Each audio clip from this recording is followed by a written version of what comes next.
उस औरत ने अभी अभी मिली अपनी सैलरी बैग में रखी। जैसे ही वो पलटी, उसके बैग में रखे पैसे अचानक गायब हो गए। उसे ज्यादा सोचने की जरूरत नहीं पड़ी। उसे यकीन था कि नई चालाक महिला को वर्कर ने ही उसके पैसे चुराए हैं। उसने बिना झिझक पुलिस को बुला लिया। उसने पुलिस से चालाक औरत का बैग चेक करने के लिए कहा। चालाक औरत वहीं जम गई। वो पूरे वक्त अपनी वर्क स्टेशन पर बैठी हुई थी। वो पैसे चुरा ही नहीं सकती थी, लेकिन उस औरत को यकीन था कि पैसे उसी के बैग में थे। इसकी वजह ये थी कि वो दोबारा जन्म ले चुकी थी। अपनी पिछली जिंदगी में उसने अपनी कई सालों की बचत से घर खरीदने का प्लान बनाया था। उसे अपनी 5 लाख युआन की बचत मिली। वो तुरंत बैंक गई और रिकॉर्ड चेक करवाए। उसने अपने कार्ड से बार बार बड़ी रकम निकाले जाने की एंट्री देखी। वो बेहद कम खर्च करती थी और कभी भी बेवजह पैसे नहीं उड़ाती थी। उसने यकीन कर लिया कि किसी ने उसका कार्ड गैर कानूनी तरीके से इस्तेमाल किया था, लेकिन बैंक को धोखाधड़ी का कोई सबूत नहीं मिला। बैंक ने उसी पर हंगामा करने का इल्जाम लगाया और उसे बाहर निकाल दिया। बेबस होकर उसने ऑनलाइन यूजर्स से मदद मांगी। नेटिजन्स ने उसे सलाह दी कि वो देखे कि उसकी कटौती के रिकॉर्ड के समय किसने खरीदारी की थी। तभी उसने चालाक को वर्कर को एक ड्रिंक खरीदते देखा। उसी वक्त उसके फोन पर बैंक से पैसे कटने का नोटिफिकेशन आया। उसे समझ आ गया कि इसके पीछे चालाक को वर्कर ही थी। वो तुरंत उसके पास गई और अपने पैसे वापस मांगने लगी। चालाक औरत ने उस पर झूठा इल्जाम लगाने का आरोप लगाया। उसने ये भी कहा कि उस औरत को मानसिक परेशानी है, क्योंकि उसके पास कोई सबूत नहीं था। उसे मानसिक रोगी समझकर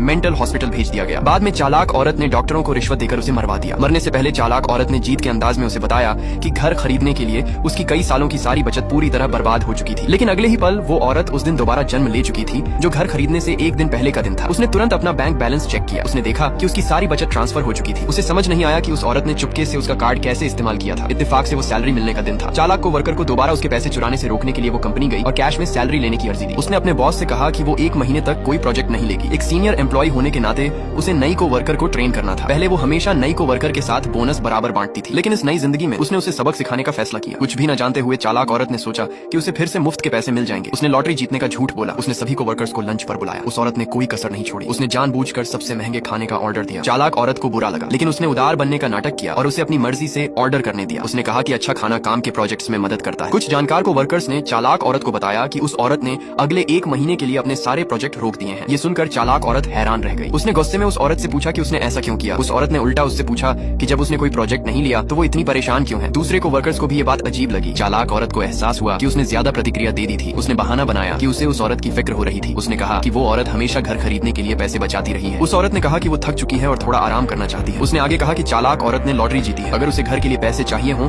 तो वो उससे उधार ले सकती है। सभी को वर्कर्स को ये बात जायज लगी। चालाक औरत ने लंच पर 10,000 युआन खर्च किए थे। वो जरूर उसे पैसे उधार देगी। चालाक औरत घबरा गई और बोली कि उसने सिर्फ छोटा इनाम जीता है। उसने दावा किया कि उसके पास बहुत कम पैसे बचे हैं। उस औरत ने उसकी शर्मिंदगी की कोई परवाह नहीं की। उसने 10,000 युआन का खाना पैक करवाने का ऑर्डर दे दिया। यहाँ तक कि को-वर्कर्स को भी लगा कि वो ज्यादा कर रही है। उस औरत ने उनकी परवाह नहीं की और रेस्टोरेंट से चली गई। वो वापस कंपनी आई और अपनी कैश सैलरी ले ली। जैसे ही उसने पैसे बैग में रखे, पैसे गायब हो गए। वो औरत एक पल के लिए हैरान रह गई। फिर उसने तुरंत सच्चाई समझ ली। चालाक औरत एक अजीब तरीके का इस्तेमाल करती थी। वो सिर्फ बैंक कार्ड से ही नहीं बल्कि दूसरे लोगों के पास मौजूद कैश भी चुरा सकती थी। उस औरत ने उसे सबक सिखाने